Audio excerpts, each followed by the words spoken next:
Avvocato Teso, oggi avete organizzato due incontri con la categoria dei commercianti e turismo per parlare di bandi di finanziamento europei, come accedere, come non perdere queste risorse. Cosa avete spiegato ai vostri associati?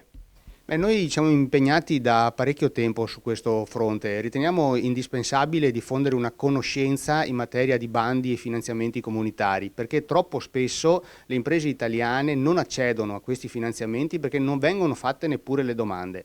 È pericoloso perché i fondi non spesi possono essere revocati e destinati o addirittura a altre nazioni o comunque a altri settori.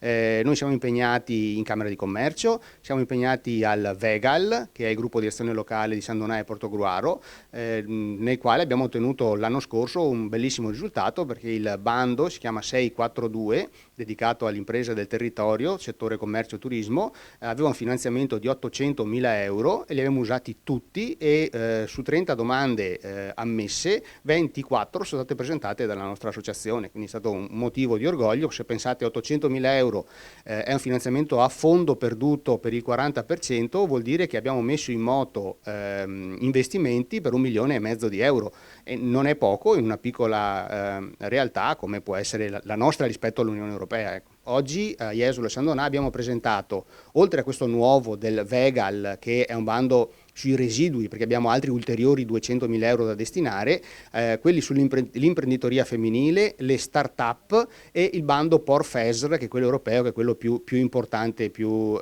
incisivo anche dal punto di vista numerico. È anche quello più difficile da vincere, perché c'è molta più concorrenza. Quelli piccoli, invece, come quello del Vegal, che finanzia interventi minimo 15.000, massimo 120.000 euro, viene gestito a livello locale e ovviamente è più facile accedervi, bisogna preparare bene la domanda in sostanza. Quali sono i passi che i commercianti interessati devono fare? Prendere contatti in primis con l'associazione. Sì, sicuramente serve una struttura perché non è facile presentare una domanda per la partecipazione a un bando, però la prima cosa che serve è l'idea.